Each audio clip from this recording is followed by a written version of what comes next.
viendo esta grabación.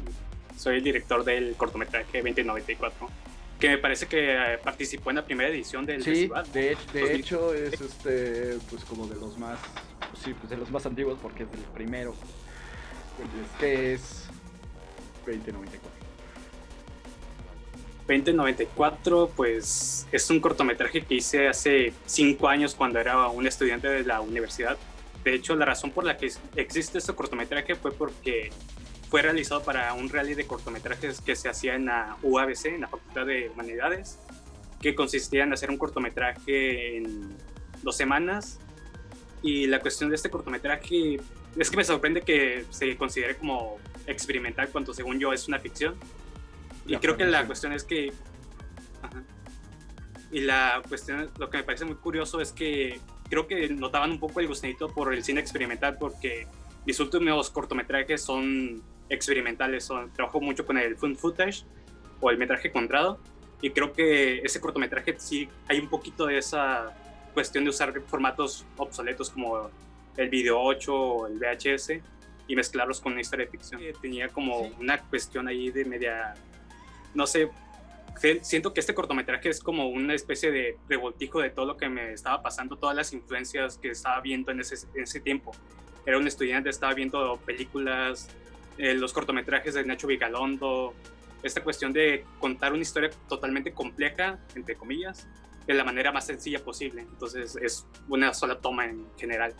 Y creo que es un cortometraje que la idea original era un poco más compleja porque, según yo, iba a ser una historia contada a través de varias perspectivas de los personajes que se encontraba en la librería que aparecen en el corto.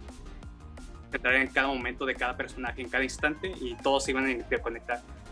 Pero era demasiado complejo para hacerlo en 2 semanas, entonces tuve que enfocarme en una sola historia. ¿Y qué fue la que contaste? Fue la de este personaje que está atrapado en este instante y descubre que realmente ese instante no era tal como él lo imaginaba, que era algo completamente diferente y tenía que enfrentarse a la realidad. Sí. Es un poco... Y entonces, ¿y cómo estaba pensada originalmente? O sea, la historia que de 2094 está muerto y es un recuerdo que vive eternamente. Pero entonces, ¿qué pasaba con los demás? ¿O era parte del mismo memoria y colectiva? Pues, según lo que yo recuerdo, es que los otros cortos no pasaban en el mismo lugar en general, pero de alguna manera se interconectaban. No, por ejemplo, que había como una especie de elemento, no sé, como un billete que pasaba a la otra historia, o algo así. Un libro, recuerdo, se me hace que era una cuestión de un libro que pasaba entre los personajes y cada uno se interconectaba. ¿Ya has pensado, o sea, hacerla como lo pensaste originalmente? Pues sí, me gusta la idea para hacerlo largometraje, pero siento que es un poco complejo pensarlo en esta etapa de mi vida porque siento que no estoy preparado para escribir un cortometraje, un largometraje, de hecho. Ya. Me gustaría hacerlo, pero quizá en un futuro, mientras más adquiera, no es tan extraño que termine siendo cortometraje o cine experimental, porque Tijuana tiene una historia cinematográfica que es prácticamente desconocida para el centro del país. Por ejemplo, hubo colectivos que se iniciaron en los 80, 90, que empezaron a trabajar con cine en Super 8. Y teníamos como una película, la primera película hecha por tijuanenses, se llama Todos los viernes son santos, que es una historia fascinante porque es de un maestro que a mí me dio clases, que se llama Héctor Villanueva, que quería hacer cine, pero no tenía una formación como tal cinematográfica. Entonces lo que hizo, como estaba en la carrera de comunicación, fue tomarse las cámaras VHS de televisión y hacer una película con ello, que la película es sobre un reportaje sobre un asesino serial. Entonces es muy interesante esa historia. Y siento que esta cultura cinematográfica tijuanense me influyó demasiado en la cuestión de hacer cine experimental. Creo que la cuestión es que también es una forma de hacer cine con bajo presupuesto, sin preocuparme tanto por buscar locaciones, actores. Por ejemplo, mis últimos cortometrajes he trabajado mucho con found footage. Voy a mercados ambulantes, compro rollos de películas en Super 8, en Video 8 y trato de armar historias con eso. Y pienso que estoy haciendo cortometrajes por trilogías. Acabo de terminar la trilogía de Found Footage y ahorita estoy con la trilogía de animación. Chido, pues acabas de hacer uno sobre el encierro y el COVID, ¿no? Que es de animación. Sí. Y pues digo, viene a la perfección de que estás escuchando puras noticias de COVID y pues dices, no, yo pongo mi proyector y veo películas de Chaplin. Sí. Y esas... Sí, pues... Sí. Creo que estoy aprendiendo constantemente. A través de cada cortometraje estoy tratando de aprender algo nuevo. Sí, pues digo, ese es pues creo que el espíritu del experimental, ¿no? En tu caso, sí cuentas una historia, que eso es lo que me fascina de tu estilo, de tu trabajo. O sea, cómo sin dejar el lado narrativo tiene todo características de género experimental. Y entonces es cuando te puedes dar cuenta de que pueden convivir totalmente.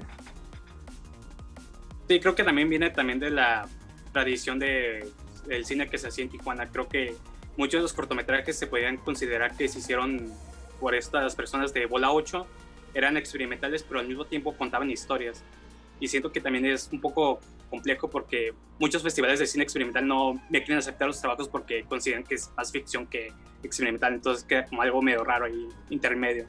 Sí. Es una especie de como deseo de seguir haciendo cosas y de tratar de llevar el lenguaje cinematográfico por lo menos lo más lejos posible de lo que yo pueda hacerlo, sin dejarme de estas cuestiones de las cuestiones técnicas o narrativas estrictas del guionismo. Es lo que yo siento que es lo que quiero lograr con mis primeros cortometrajes.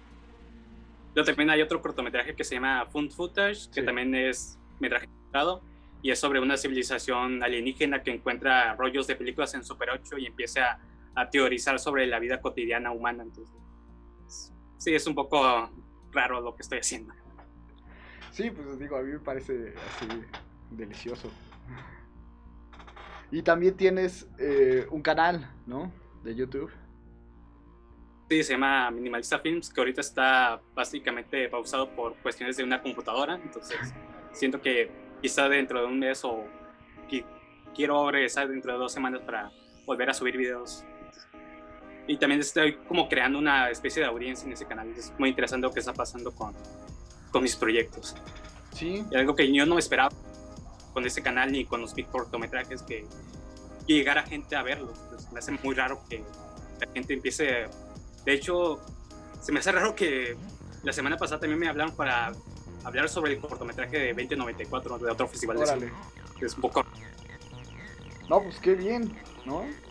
O sea, digo, al final de cuentas algo que me tiene muy sorprendido de YouTube, y bueno, te lo voy a confesar, de que, o sea, viendo tu canal, pues investigando para hacer el programa y todo, y pues digo, tengo también ahí un proyecto ahí, pues experimental, porque todavía no sabemos bien. Estoy con un compa, pues ahí viendo qué queremos hacer. Y cuando vi tu canal, dije, claro, o sea, es que yo quiero algo así. Está padrísimo. O sea, más que nada, pues porque es como, o sea, muy propio, muy único, ¿no?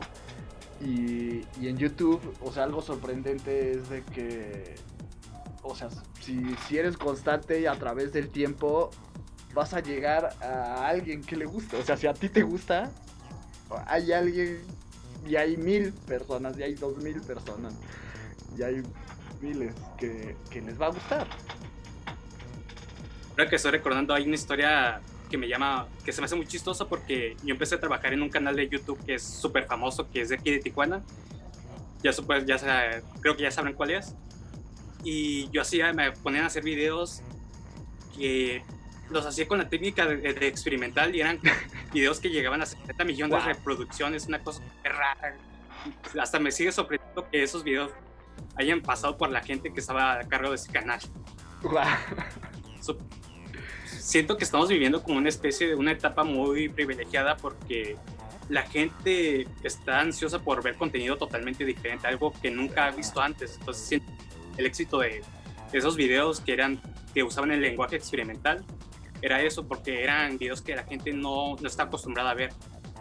Y siento que nosotros como gente que queremos hacer cine nos encerramos mucho porque hacemos videos o cortometrajes para otros cineastas, pero no para la gente, y no sabemos si esos cortometrajes raros o extraños podrían llegar a un público masivo. Siento que tenemos un poco de miedo a explorarnos a nosotros mismos. Sí, que esa es pues la parte complicada de todo este show, ¿no? Que al final estás en una búsqueda que sin fin.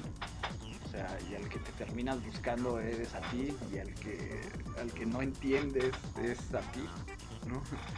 Sí. Que es pues digo, es padrísimo y es súper complejo. Que, o sea, creo yo que es, o sea, al que no le gusta el cine experimental, que no lo haga, pues digo, qué bien que no le guste. Pero, o sea, para entenderlo se necesita tener como cierto, pues no digamos una mentalidad diferente, pero cierto tipo de gustos que no son comunes. Para empezar, Sí. te tiene que gustar el conflicto, o sea, preguntarte, o sea, no hacer algo para que te guste, sino para confrontarte.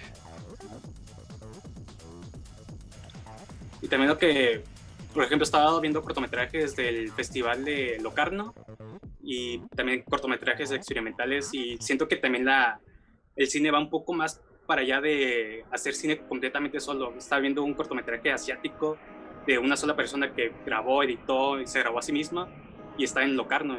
Era un cortometraje totalmente personal, donde solo aparecía él mismo en pantalla. Órale.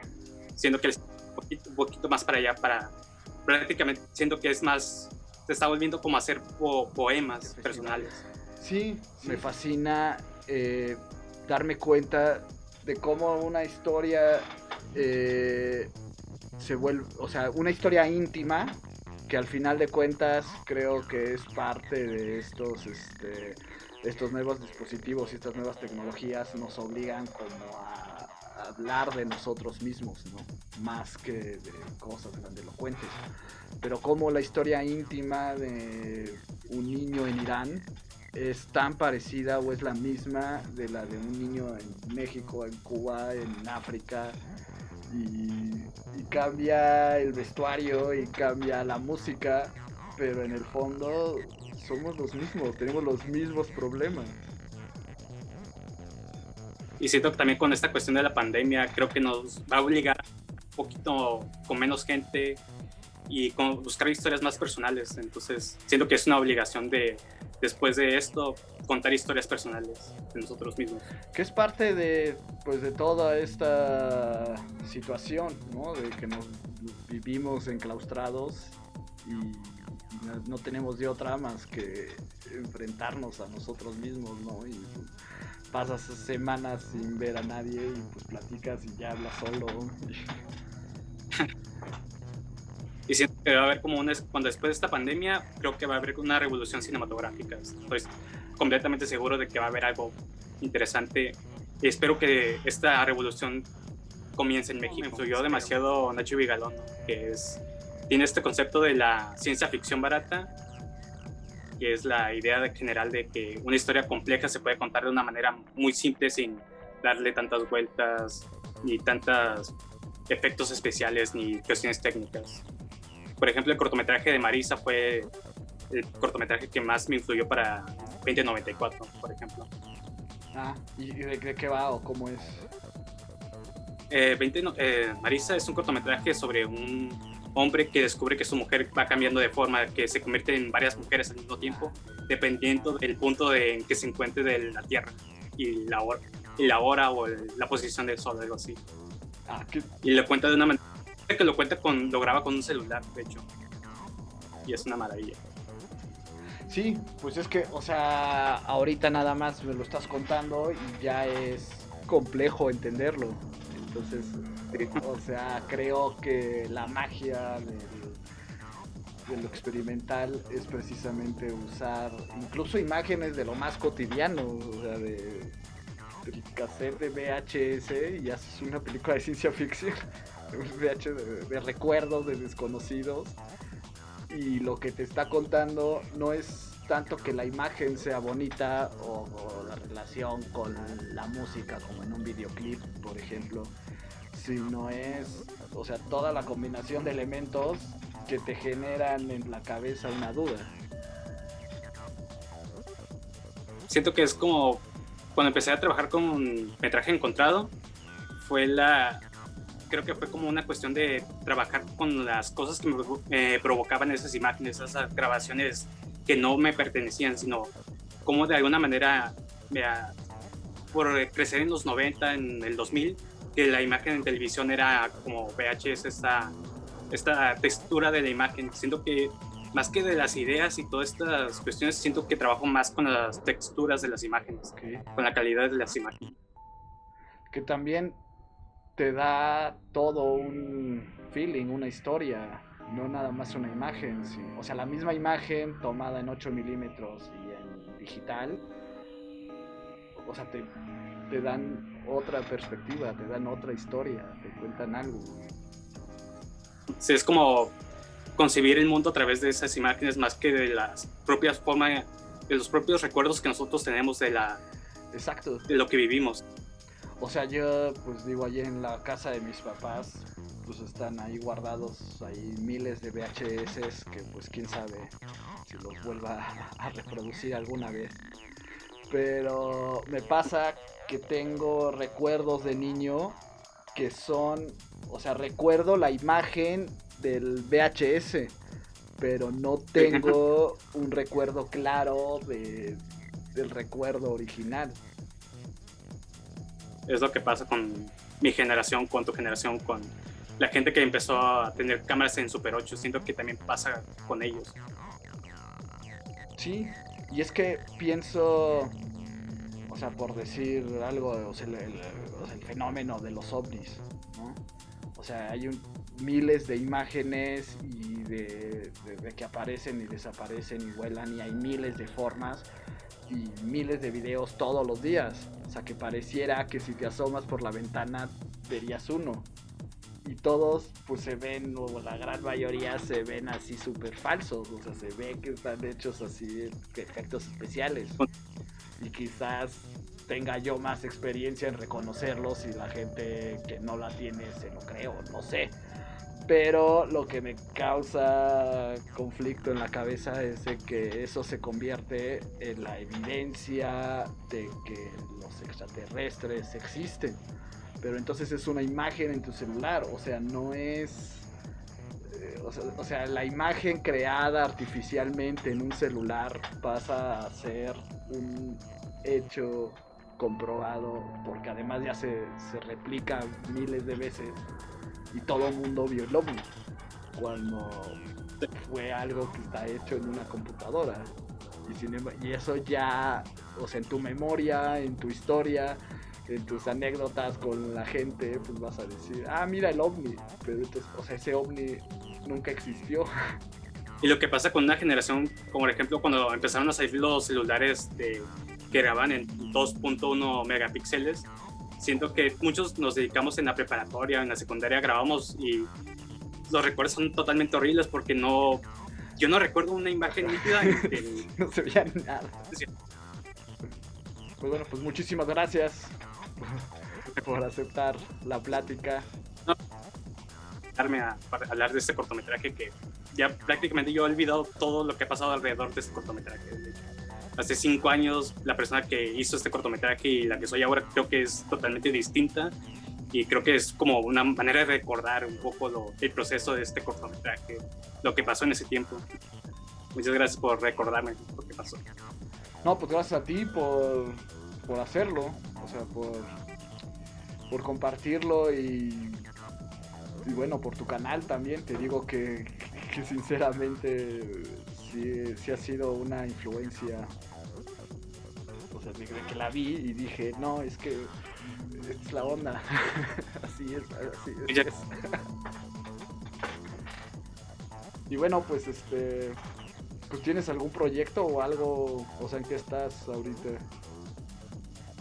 Bueno, estaba antes de que empezara la pandemia, estaba trabajando en una trilogía de cortometrajes que era usar formatos totalmente obsoletos. Era un iPhone 8, un iPhone 6, una GoPro 3 y una videocámara de video 8. Pero esta cosa se pausó y ahorita estoy con animación. Estoy tratando de aprender a hacer animación. De hecho, Sí, oye, pues pues muchísimas gracias. Pues ha sido un placer verte, platicar. obviamente la batería está a punto de quedar 1%, entonces creo que ya debo apagar esto como este celular. Pues nos despedimos. Muchas gracias Sale. por viendo esto y mucha suerte con el festival. Siento que es como un festival que tiene muchas posibilidades y creo que es una gran oportunidad para mostrarnos otro mundo a través de los cineastas que hacen cortometraje o cine con lo que pueden, y siento que eso termina siendo más interesante que las superproducciones de Hollywood y todas esas películas que siento que son un poco más vacías. Siento que esas películas, estos cortometrajes son más honestos porque los muestran del autor. Muchas gracias por Figma. Pues gracias por decirlo.